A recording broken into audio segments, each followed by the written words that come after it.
안녕 강냉이 친구들, 오소리TV의 교정과 전문의 이동훈 원장님이야. 뽕! 오늘도 무슨 이야기를 할까 고민하다가 여러분들이 댓글 달아준 거를 하기로 했어요. 어떤 이제 우리 강냉이가 그 얘기를 했어요. 자기는 이제 상담을 받아봤는데 두 곳이 마음에 든다. 한 분은 교정을 시작한 지 한 5년 정도 됐고, 한 분은 15년 정도 되었다. 어느 곳을 가는 게 좋을까요? 라고 이렇게 물어봤어요. 일단 여러분들이 젊은 원장님 5년 차라고 하면은 실제로 이제 개원을 했거나 뭐 그런 연수는 좀 짧을 수도 있어요. 이제 왜냐면은 저희 때 같은 경우는 학부에서 바로 이제 들어가기 때문에 되게 어린 나이에 교정 전문을 따고 나오는데, 요즘은 또 이제 치의학 대학원이라고 해서 좀 나이가 있으신데 전문을 따고 오는 경우도 있거든요. 그래가지고 실제로 교정 시작해서 5년 차면 짧을 수도 있어요. 짧을 수도 있고, 15년 차면은 저랑 비슷할 때 하신 걸 거예요. 아마 저랑 비슷할 때 했거나 아니 저보다 좀 이제 아래 젊으시거나 그러실 것 같은데, 그래서 쓸데없는 얘기 하지 말고 너라면 어디냐가 궁금하죠. 저라면은 조금 나이 있는 분한테 가는 게 보통은 나을 가능성이 있어요. 제가 나이가 많은 편이라고 해서 그걸 얘기하는 건 아니에요. 그게 아니라 확실한 거는 교정도 경력이 쌓이면 안 보이던 것들이 보이고 조금 더 통찰력이 생겨요. 왜냐면 이 교정계에서 굴러서 먹은 밥그릇 수가 다르거든요. 근데 꼭 나이가 많다고 해서 좋은 것도 아니에요. 보통 이제 여러분들 그런 얘기 많이 해요. 젊은 선생님들한테 하면은 트렌드를 잘 알아가 잘할 거라고 생각하는데, 트렌드는 별 상관이 없어요. 그건 대부분 다 알아요. 알고 별 차이가 없고, 그거보다는 젊은 선생님들의 장점이 있어요. 그거를 무시 못해요. 뭐냐면 사실 5년 차라고 하면은 이제 개원한 지 거의 한 뭐 얼마 안 된 그런 선생님들이란 말이에요. 정말 목숨을 걸고 이 환자 한 분을 잘 끝내야겠다 라는 생각을 갖고 있을 거예요. 그래야지 내가 이 동네 안에서 이미지가 좋게 결정이 되니까 앞으로도 내가 특별히 이 동네를 떠나지 않는다고 하면은 잘 살아남을 수 있을 거라고 생각하기 때문에 정말 열과 성을 다해서 해줄 가능성이 커요. 경력이 짧더라도 교정은 이렇게 막 단시간에 막 이렇게 뭘 해쳐야 되는 게 아니라 서서히 관찰하면서 볼 수 있기 때문에, 비록 내가 그런 통찰력이나 그런 것들이 좀 부족해서 놓쳤을지라도 그거를 수정할 수 있는 시간이 충분히 있어요.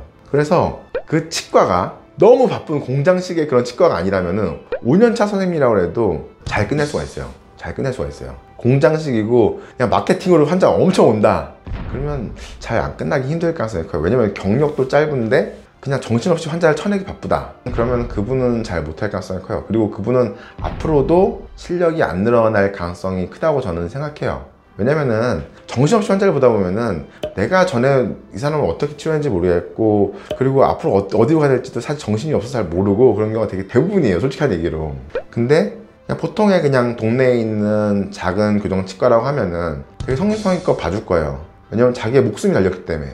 그런 장점이 있고, 단점은 아까 말한 그냥 경력이 좀 짧기 때문에 통찰력이 부족하다. 하지만 그거는 극복 가능할 수 있다 라고 설명을 드렸고요.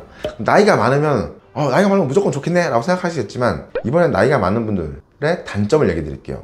사실 교정의사의 삶이 이렇게 뭐 다이나믹하지 않아요. 약간 지루한 삶이거든요. 저 같은 경우도 2006년인가? 언제부터지?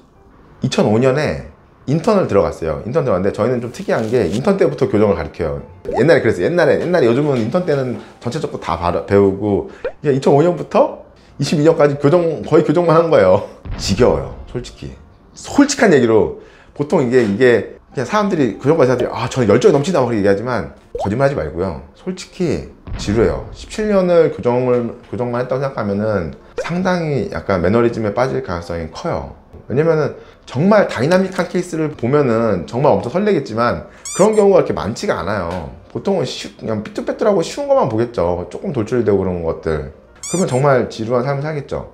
대신에 그 지루한 과정을 계속 반복하면서 훈련하면서 미래가 보여요. 근데 문제는 교정치료에서 제일 중요한 거는 의사가 얼마나 집중도 있게 이 사람을 봐주냐, 그리고 어떤 목표를 설정하고 접근하냐가 중요한데, 너무 지루해서 그냥 빨리빨리 포기해버리는 습관을 들이는 원장님이라고 하면은 아무리 경력이 오래됐다고 해도 결과는 개차반일 수도 있어요.